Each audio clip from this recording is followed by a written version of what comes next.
పవన్ కళ్యాణ్ అన్న కాంటెక్స్ట్ ఏంటి? పవన్ కళ్యాణ్ అన్న కాంటెక్స్ట్ ఏంటి? జర్మనీ వెళ్ళమంటే జర్మనీ పొమ్మని చెప్పింది కాదు. జర్మనీలో ప్రపోజల్ రిప్రజెంటేషన్ సిస్టమ్ ఉన్నట్టుంది.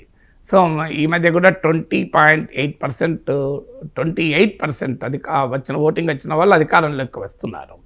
సో అందువల్ల అక్కడ ప్రపోజల్ రిప్రజెంటేషన్ కనుక ఉంటే జగన్మోహన్ రెడ్డికి 40% ఓటింగ్ వచ్చింది కనుక జర్మనీలో ప్రపోజల్ రిప్రజెంటేషన్ అన్నది పక్కకు పెడదాం. ఇక్కడ కూడా ప్రపోజల్ రిప్రజెంటేషన్ ఉంటే డెఫినెట్గా జగన్మోహన్ రెడ్డికి వచ్చేదే 40% ఓట్లు ఉన్నాయి కనుక 40% సీట్లు వచ్చేవి కదా. సో అన్న కాంటెక్స్ట్ వేరు. కానీ ఆయన ఎమ్మెల్యేకి ఎక్కువ నేను దీనిపైన ఇదివరకు కూడా మాట్లాడాను. సో అల్టిమేట్గా కార్పొరేటర్ అయినా చిన్న పదవేం కాదు, ఎమ్మెల్యే అయినా పెద్ద పదవేం కాదు. కార్పొరేటర్ అయినా ఎమ్మెల్యేనైనా ప్రజలు ఇచ్చిన పదవే. సో అందువల్ల కార్పొరేటర్ని ఏదో తక్కువగా ఎమ్మెల్యే ఏదో గొప్పగా చూడాల్సిన అవసరం కూడా లేదు. ఎవరి స్థాయికి వారే గొప్ప. సో నాగేశ్వర్ అనే వ్యక్తి ఒక విశ్లేషకుడిగా ఉండొచ్చు, రవిశంకర్ అనే వ్యక్తి యాంకర్గా ఉండొచ్చు, ఇంకో మిత్రుడు కెమెరామెన్గా ఉండొచ్చు. కానీ ఎవరి హోదా వారిదే, ఎవరి పాత్ర వారిదే. ఒకరు గొప్ప ఒకరు తక్కువ ఎప్పుడు అనుకోకూడదు. సో మనం నిర్వహించాల్సిన పాత్ర మనం సమర్థవంతంగా నిర్వహిస్తున్నామా లేదా అనేదే మన గొప్పతనం తప్ప ఎదుటి వాడితో పోల్చుకొని నీ పాత్ర పెంచుకోవడం తగ్గించుకోవడం ఎప్పుడూ గొప్పతనం కాదు. సో నీ పాత్ర నీవు సరిగా నిర్వర్తిస్తున్నావా?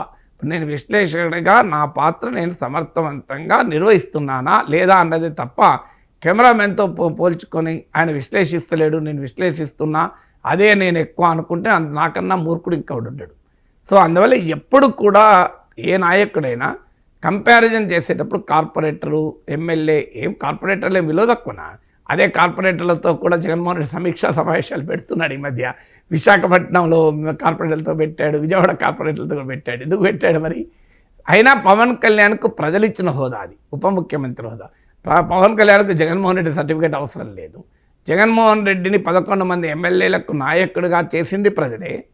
21 మంది ఎమ్మెల్యేలను ఇచ్చి 100% స్ట్రైక్ రేట్తో ఉప ముఖ్యమంత్రిని చేసింది కూడా ప్రజలిచ్చిన తీర్పు వల్లనే. అల్టిమేట్గా ప్రజలే కదా నిర్దేశలు.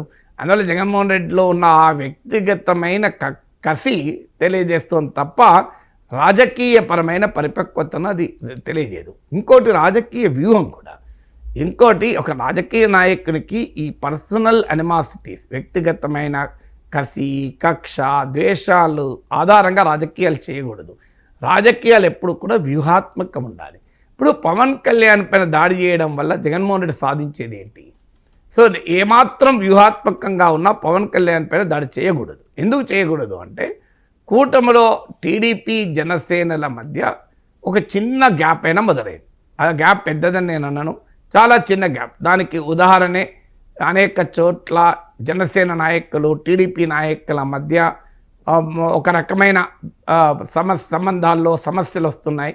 క్షేత్రస్థాయిలో Pawan Kalyan deputy chief minister, Lokesh కూడా డిప్యూటీ చీఫ్ మినిస్టర్ చేస్తారా అనే చర్చ అప్పుడు తెలుగుదేశం నాయకులు లోకేష్ డిప్యూటీ చీఫ్ మినిస్టర్ చేయాలి, చీఫ్ మినిస్టర్ చేయాలని మాట్లాడడము. దానికి జనసేన నాయకులు అయితే మా పవన్ కళ్యాణ్ ముఖ్యమంత్రి కావాలని మాకు కూడా ఉంటుంది అని చెప్పడము. సో ఈ పరిణామాలన్నీ కూడా జరిగాయి. తర్వాత ఒక దశలో మీకు హోంమంత్రి పైన పవన్ కళ్యాణ్ వ్యాఖ్యలు, మళ్ళీ రెండోసారి కూడా ఏదో వ్యాఖ్యలు చేసినట్టున్నారు. సో ఈ టీటీడీ వ్యవహారం తిరుపతిలో జరిగిన ఘటనలో కూడా మీకు టీటీడీ చైర్మన్ తెలుగుదేశం నాయకులు గత ప్రభుత్వ టోకెన్ విధానం కారణం అంటే పవన్ కళ్యాణ్ వచ్చి క్షమాపణ చెప్తున్నాను నేను అని చెప్పి టీటీడీ చైర్మన్ ముందు క్షమాపణ చెప్పమంటే ఎవరో అడిగితే చెప్తామన్నవాడు తర్వాత చెప్పాల్సి వచ్చింది కూడా. ఇవన్నీ కూడా దేన్ని సూచిస్తున్నాయి? There is some gap between TDP and Janasena. ఇది వెరీ లిటిల్ గ్యాపే కావచ్చు, ఇప్పుడు ఏం పెద్ద సమస్యగా ఉండకపోవచ్చు. కానీ రాబోయే కాలంలో ఈ గ్యాప్ పెరిగే అవకాశాలు ఉంటాయని రాధాకృష్ణ, ఏబిఎన్ రాధాకృష్ణ విశ్లేషణ మళ్ళీ కోట్ చేస్తున్నాడు. పవన్ కళ్యాణ్ ముందు పెట్టి తెలుగుదేశానికి ప్రత్యామ్నాయంగా ఎదగాలని బీజేపీ జాతీయ నాయకత్వం అది వ్యూహరచన చేస్తోంది. ఇది అన్నది ఎవరు? ఏబిఎన్ రాధాకృష్ణ. ఇక అంతకన్నా ఎక్కువ వివరాలు అవసరం లేదు. ఏబిఎన్ రాధాకృష్ణ అన్నారు అంటే మాత్రం ఏ తెలుగుదేశం కార్యకర్త నా మీదైతే ఎగరడు. సో అందుకొరకు ఆయన వీకెండ్ కామెంట్ విత్ ఆర్కేలో అన్న మాటలు ఇవి. సో అంటే అర్థమైంది, టీడీపీకి జనసేనకు మధ్య బీజేపీ దర్శకత్వంలోనైనా గ్యాప్ పెరిగే అవకాశాలు ఉంటాయి. ఇలాంటి సమయంలో జగన్మోహన్ రెడ్డి ఏం కోరుకోవాలి? వాళ్ళిద్దరిని కలపాలని కోరుకోవాలా? వాళ్ళిద్దరి మధ్య గ్యాప్ పెంచాలని కోరుకోవాలా? సో రాజకీయ వ్యూహం ఇప్పుడు రష్యా, చైనా, అమెరికా ఆంక్షల వల్ల ఏకమయ్యాయి ఉక్రెయిన్ వార్ తర్వాత. ట్రంప్ ఏం చేస్తున్నాడు? ఇప్పుడు రష్యాను దగ్గరికి తీసి చైనాతో కొట్లాడుతున్నాడు. మీకు కిసింజర్ అని అమెరికన్ డిప్లొమసీలో టాప్ పర్సన్, ఆయన కోల్డ్ వార్ పీరియడ్లో నిక్సన్ ప్రెసిడెంట్గా ఉన్నప్పుడు సోవియట్ యూనియన్కు చైనాకు మధ్య విభేదాలు వస్తే చైనాతో ఫ్రెండ్షిప్ చేసి సోవియట్ని ఎదుర్కొనే విధానాన్ని అనుసరించాడు. ట్రంప్ ఇప్పుడు రివర్స్ కిసింజర్ విధానాన్ని అనుసరిస్తున్నాడు.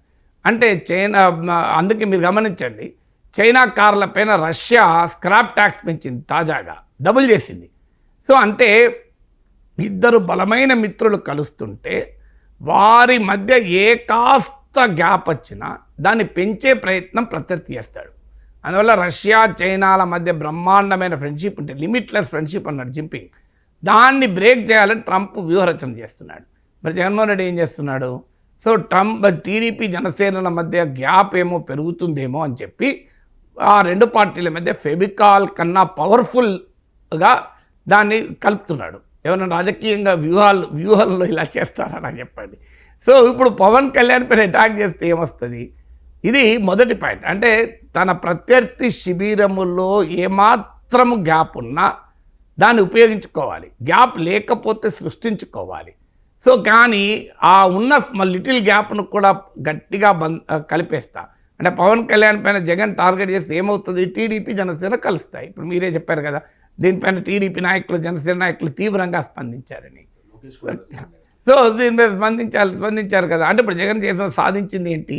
టీడీపీ, జనసేనల బంధాన్ని మరింత బలోపేతం చేశాడు. ఇంతకన్నా వ్యూహాత్మక తప్పిదం ఇంకోటి ఉంటుందా? ఇక రెండవది, నీ ప్రధాన ప్రత్యర్థి ఎవరు అనేది అంచనా ఉండాలి. సో ప్రధాన ప్రత్యర్థి ఎవరు అంటే, నీ ప్రధాన ప్రత్యర్థి చంద్రబాబు నాయుడు అయినప్పుడు, టీడీపీ అయినప్పుడు ఆయన పైన టార్గెట్ ఉండాలి తప్ప ఆయనకు సహకారంగా ఉన్న అందరిపైన టార్గెట్ ఉండదు. ఎందుకు ఉంటే ఏమవుతుందంటే ఇప్పుడు ఇదే జరుగుతుంది. జనసేన, టీడీపీల మధ్య 95% ఓట్ ట్రాన్స్ఫర్ 2024లో జరగటానికి కారణం జగన్మోహన్ రెడ్డి. లేకుంటే సాధారణంగా రెండు పార్టీలు పొత్తు పెట్టుకున్నప్పుడు ఓట్ ట్రాన్స్ఫర్ అనేది 90-95% ఉండదు. మీరు అలియన్స్ పాలిటిక్స్ ప్రపంచ దేశంలో ఎప్పుడైనా విశ్లేషించండి, 60% ఉండొచ్చు, 70% ఉండొచ్చు, 80% ఉండొచ్చు. కానీ ఇంత భారీ స్థాయిలో జనసేన, టీడీపీ, బీజేపీల మధ్య ఓట్ ట్రాన్స్ఫర్ జరిగింది. ముఖ్యంగా టీడీపీ, జనసేనల మధ్య ఓటు జరిగింది.